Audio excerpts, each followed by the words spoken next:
The soundtrack of the Damascus day is shelling.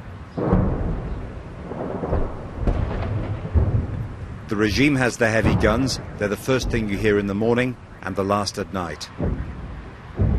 The regime's hub is the city centre. Armed rebels are dug into parts of the ring of suburbs around Damascus. This is one of them. The rebels who filmed this, and any civilians who haven't managed to escape, have been shelled steadily in the last few days.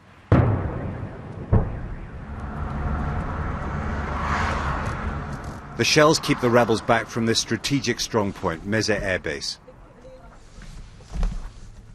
The BBC was invited in to visit its detention centre, run by Air Force Intelligence, Syria's most feared security service. We weren't allowed to see the cell blocks. Human rights groups and former prisoners say torture happens here. They paraded 6 male prisoners. The men said they were not speaking under duress. The governor, who wouldn't be filmed, said any doubters were making the wrong assumptions about Syria's secular state. Syrian state TV was in the room to film us. None of the men had been in court yet. All had confessed to being in jihadist Al-Qaeda-style groups. I'm part of Ansar al-Islam. The group's main work is making mines and explosive devices to plant where the army and security are based.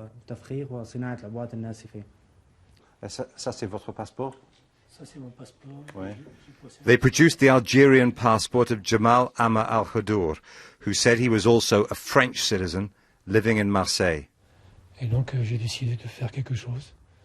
I decided to do something for the children of Syria, for the families, for the powerless. I decided to join the jihad rather than crying in front of my TV. He wouldn't answer when I asked if he'd been tortured. All the others said they hadn't. 2 said they were part of the Nusrat Front, which the Americans might soon name as a terrorist group. I can't vouch for what they said. As the chocolates went round, one repeated how well they'd been looked after. But a trip to District 86 in Damascus explains why the regime let us see alleged jihadists. Alawites from the same minority religious sect as President Assad live here in flats wrecked by a big car bomb.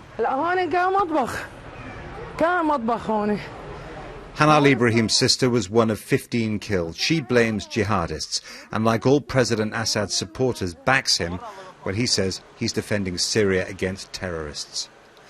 Foreign diplomats here say jihadists do operate in Syria as a small part of the armed rebellion. In this city you can really feel the strain of the war. It's turning lives upside down and ending them.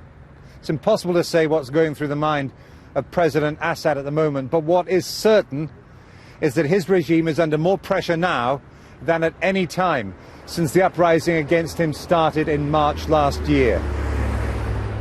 Jeremy Bowen, BBC News, Damascus.